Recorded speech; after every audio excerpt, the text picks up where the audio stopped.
संत महात्माओं के पास जाते हैं तो उनसे कुछ सीखते हैं। उनका दर्शन करने से हमको ज्ञान होता है। गुरु वही होता है जो ज्ञान देता है। तो ज्ञान दिया आपको थोड़ा सा, पहला भस्त्रिका,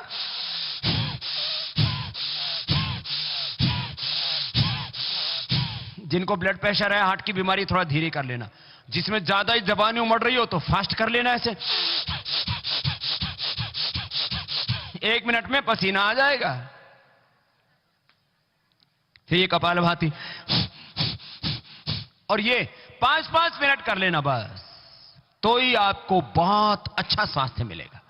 जिंदगी में 1 भी रुपए की दवा खाने की जरूरत, न दवा का खर्चा न दारू का। बीमारी में और बुराई में 1 रुपए खर्च नहीं होगा, और यही तो सबसे ज्यादा बर्बादी होती है।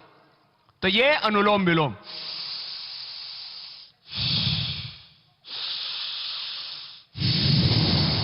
समझ में आ गया? तो करके दिखाओ ना जरा, समझ में आया तो करके दिखाओ, थोड़ा कोशिश तो करो।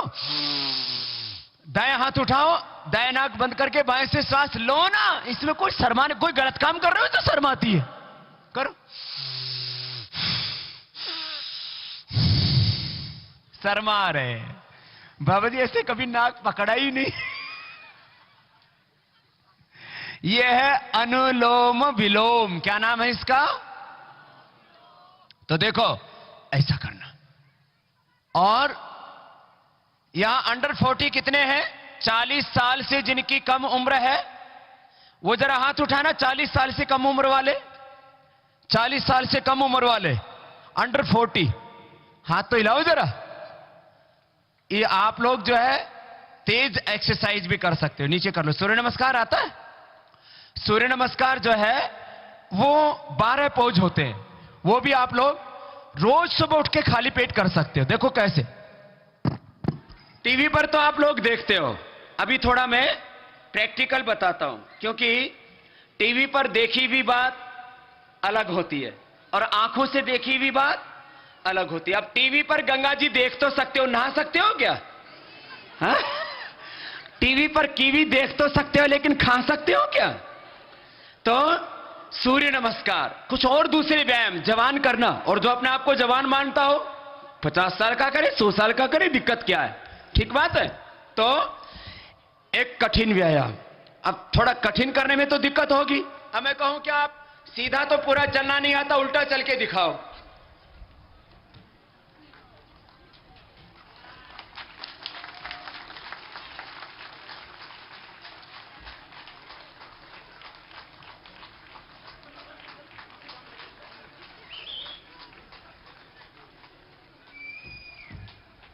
ऐसा करोगे?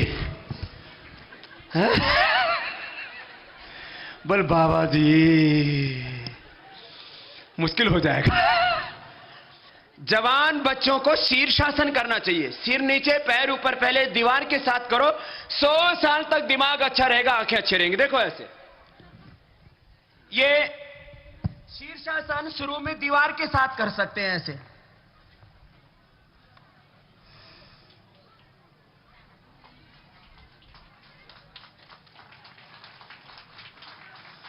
फिर इसी में पद्मासन लगा देते हैं ऐसे।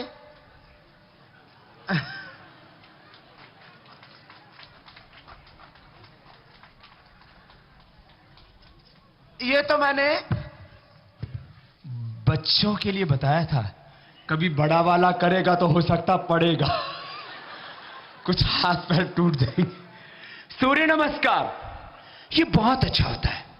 सूर्य नमस्कार, उसमें 12 पोज होते हैं, माने कंटिन्यूअस एक श्वास के साथ एक अभ्यास। देखो ऐसे होता है, मैं बता रहा हूं। ऐसे ये हुआ, फिर हाथ पीछे ले गए, फिर आगे झुक गए, फिर दाएं पैर पर ऐसे बैठ गए।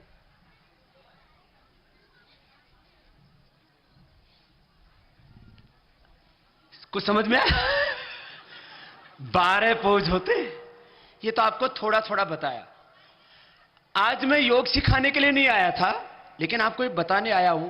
जो सुबह उठ करके योग कर लेगा, जिंदगी में कभी रोगी। अब जोगी घाट में जोगी योग ना सिखाए, ऐसा कैसा हो सकता है? तो ये तो थोड़ा सा योग सिखाया आपको मैंने कि आप सुबह आस्था टीवी देखना, आस्था टीवी देख करके और सुबह सुबह योग सीखो और फिर योग को करो, क्योंकि हम सब मूलतः योगियों की, ऋषियों की संतान है। भगवान शिव क्या थे? योगी। भगवान शिव क्या थे? बोलो, जोर से बोलो। शिव क्या थे? भगवान कृष्ण क्या थे? हनुमान जी क्या थे? सब ऋषि मुनि क्या थे? हनुमान जी तो इतने बड़े योगी थे। हनुमान जी की बॉडी देखिए, फिजिकल हेल्थ का, फिटनेस का, फिजिकल पावर का कोई हनुमान जी से बड़ा एग्जाम्पल दूसरा है? तो हनुमान जी हमारे आइकॉन हैं। हनुमान जी क्या है? हमारे आइकॉन, रोल मॉडल, वो है हमारे आदर्श। भगवान राम जी हमारे आदर्श है, भगवान कृष्ण जी हमारे आदर्श हैं, गौतम, कड़ा, जमनी, पाणिनि, पतंजलि हमारे आदर्श है। और अपने को भी उन ऋषियों जैसा ही बनना है, ऐसा अपने को कुछ करके दिखाना। यह है हमारी संस्कृति।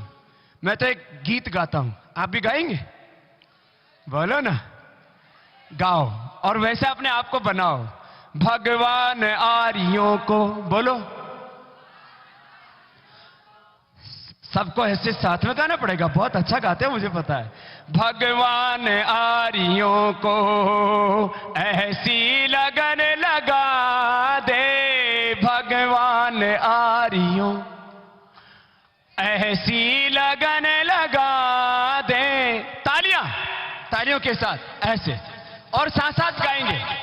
हम सब ऋषियों की संतान है, आर्य पुत्र हैं, वैसे ही अपने को बनाएंगे। भगवान आर्यों को ऐसी लगन लगा दे, भगवान आर्यों को ऐसी लगन लगा दे। वैदिक धर्म की खातिर, वैदिक धर्म की खातिर जीना इन्हें सिखा दे, वैदिक धर्म की खातिर मिटना इन्हें सिखा दे, भगवान आर्यों को। फिर राम कृष्ण निकले घर घर गली गली से, फिर राम कृष्ण निकले घर घर गली गली से। फिर बहुत सुंदर, घर घर अर्जुन व कर्ण जैसे योद्धा रणस्थली से, अर्जुन व कर्ण जैसे योद्धा भीष्म से ब्रह्मचारी और भीम महाबली से, गौतम, कणाद, जैमिनी और ऋषिवर पतंजलि से, ऋषिवर पतंजलि से। फिर से कोई दयानंद, बोलिए, फिर से कोई दयानंद जैसा ऋषि दिखा दे, फिर से कोई दयानंद जैसा ऋषि दिखा दे, भगवान आर्यों को ऐसी लगन लगा दे, भगवान आर्य ऐसी वैदिक धर्म की खातिर, वैदिक मिटना इन्हें सिखा दे, वैदिक धर्म की खातिर मिटना इन्हें सिखा दे, भगवान आर्यों को। ऐसे हो लाल पैदा खेले जो गोलियों से, ऐसे हो लाल खेले जो गोलियों से, भूमि को तृप्त कर दे श्रद्धा की झोलियों से, भूमि को तृप्त श्रद्धा की झोलियों से। गूंजे ये देश मेरा वीरों की बोली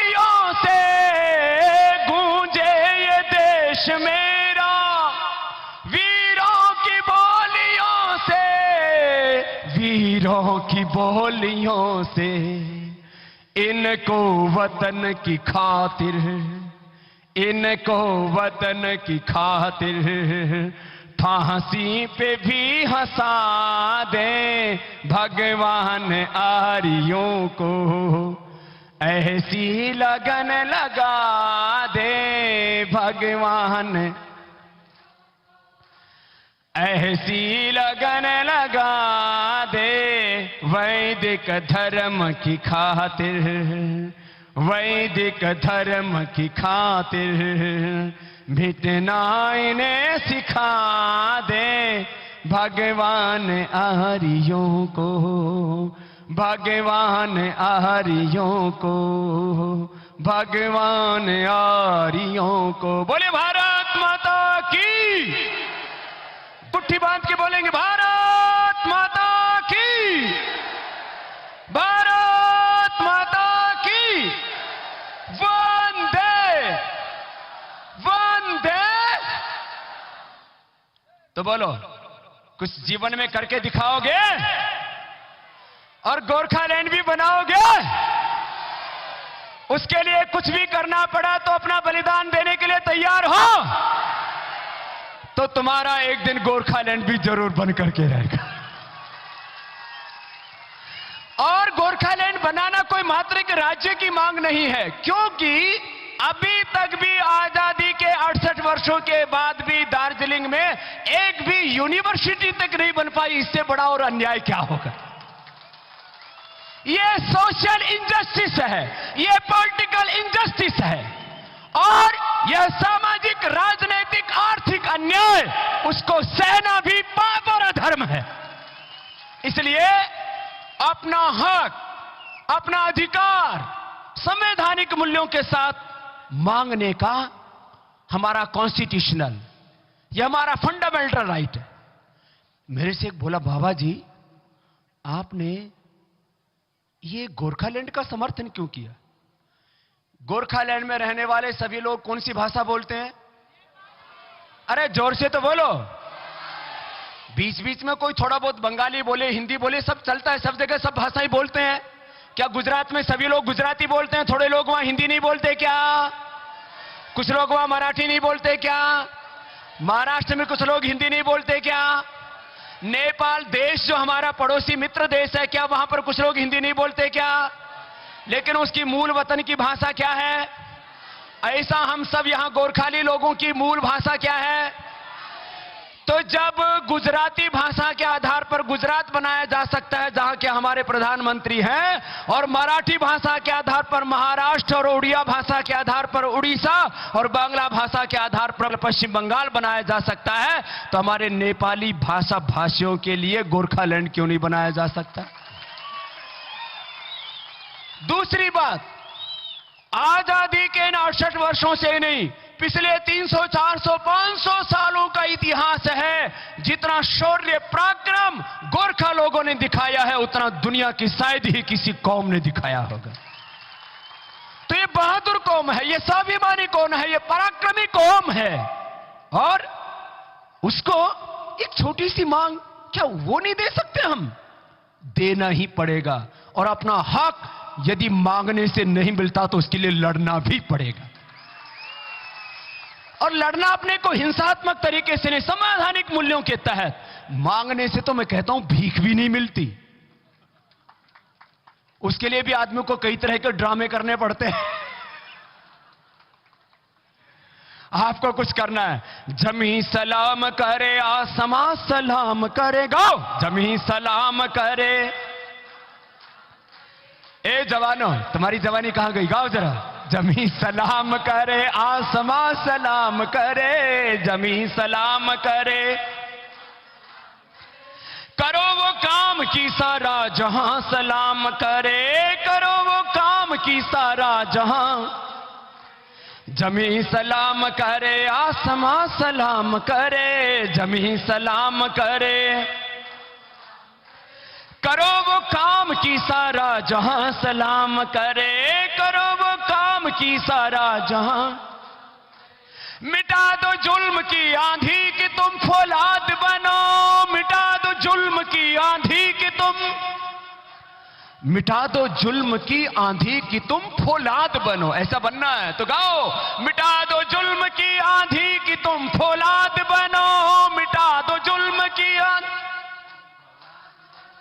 खाक में मिलकर भी कौम की औलाद बनो, खाक में मिलकर भी कौम की औलाद बनो। तुम्हारे कारवां को हर जवां सलाम करे, तुम्हारे कारवां को हर जवां सलाम। करो वो काम की सारा जहां सलाम करे, करो वो सलाम करे, जमी सलाम करे, आसमां सलाम करे, जमी सलाम करे। करो वो काम की सारा जहां सलाम करे, करो वो काम की सारा जहां सलाम करे, करो वो काम की सारा जहां सलाम करे, करो वो जहां सलाम करे। बोले भारत माता की। आप तो बड़े जोरदार आदमी हो। देखो, हमारे गोरखा जनमुक्ति मोर्चा के माध्यम से विमल गुरुंग जी ने ऐसा काम किया है, आज तो इनको दुनिया सलाम करती है, इनके जाने के बाद भी दुनिया इनको सलाम करेगी, क्योंकि इन्होंने कौम के लिए काम किया, न्याय के लिए काम किया है, कर रहे हैं। और एक बात मैंने देखी, देखो मैं दुनिया में लाखों करोड़ों लोगों से मिला हूं, श्रद्धेय आचार्य वात्स्यंत जय विका में करीब 20 लाख किलोमीटर घूमा हूं पूरे हिंदुस्तान में और जहान में। कितना? 20 लाख किलोमीटर। 20 करोड़ लोगों से ऐसे ही मिला हूं जैसे आज जोगी घाट में मिल रहा हूं।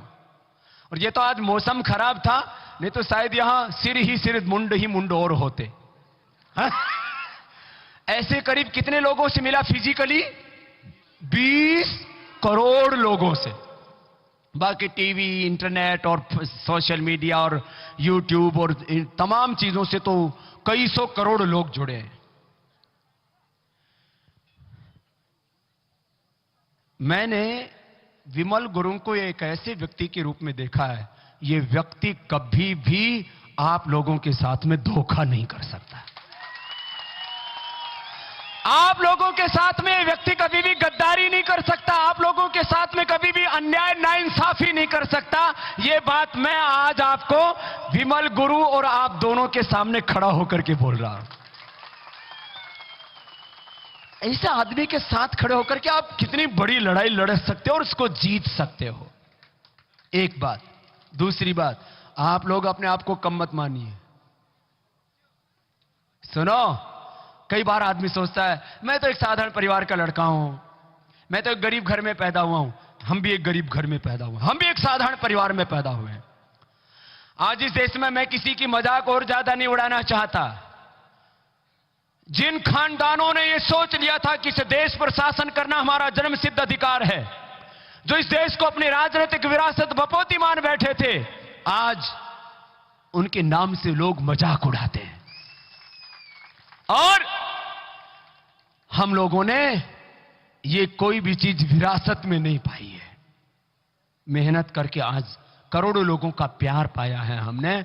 जब हम एक साधारण माता पिता के घर में पैदा होकर, एक छोटे से गांव में पैदा होकर के, जहां आज तक भी कोई सरकारी बस नहीं चलती, ट्रेन का तो दर्शन नहीं किया होगा। मैं, जिस मां ने मुझे अपनी कोख से पैदा किया, मेरे से एक दिन बोली, बेटा मुझे ट्रेन में बैठा तो दे। वो कैसे चलती है, छुक छुक करके। गांव वाले तो ट्रेन के गीत सुनते थे बहुत पहले, मैं बचपन में याद करता हूं तब। वहां उन अंधियारी गलियों से, धूल भरी गलियों से चल करके हम लोग आए। श्रद्धेय वात्स्यंत जी महाराज के भी ऐसा ही अतीत है। लेकिन अपने जीवन में कभी निराशा मत रखो। तुम चाहो तो दुनिया में क्या नहीं कर सकते।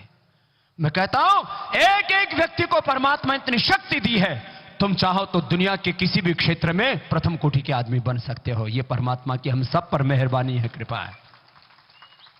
अपने आप को दीनहीन, दुखी, दरिद्र कभी मत समझना, और कभी भी आत्मग्लानि अपने भीतर मत आने देना, एक बात। और दूसरा, अपने पुरखों की परंपरा के ऊपर हमेशा गौरव रखना। हमारी संस्कृति कितनी पुरानी है, मैं आपसे पूछता हूं जरा।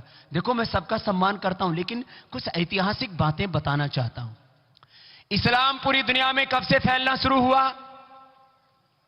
थोड़ा बहुत इतना तो हिस्ट्री का नॉलेज होना चाहिए। जो इतिहास थोड़ा भी नहीं जानते खुद वो इतिहास और उपहास के पात्र बन जाते हैं। 1400 साल पहले से इस्लाम का प्रादुर्भाव हुआ और मोहम्मद साहब ने उसको आगे बढ़ाया, उसकी अगुवाई की। ठीक है, इससे पहले वो अपना इतिहास बताएंगे लेकिन उसको कोई दुनिया में नामोनिशान नहीं था।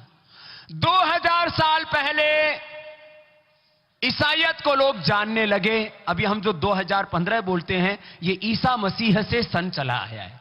इसका मतलब 2000 साल पहले से बिफोर यीशु मसीह, बिफोर क्राइस्ट, 2000 साल पहले आपको इस ईसाईयत का इतिहास नहीं मिलेगा।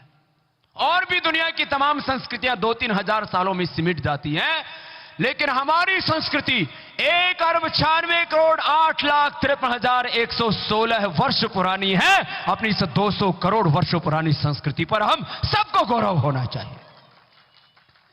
दुनिया को सबसे पहले हमने एजुकेशन सिस्टम दिया, दुनिया को सबसे पहले हमने जुडिशरी सिस्टम दिया, हेल्थ सिस्टम दिया, हमने पूरी दुनिया को इकोनॉमिक सिस्टम दिया, टैक्सेशन सिस्टम दिया, पॉलिटिकल सिस्टम दिया, सोशल और फैमिली सिस्टम दिया।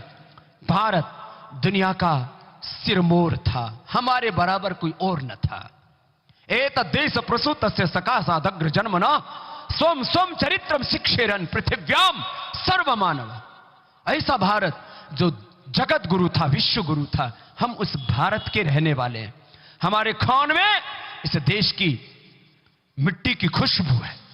हर एक व्यक्ति को ऐसा सोचना है, मैं एक व्यक्ति नहीं, क्या बोला मैंने, मैं एक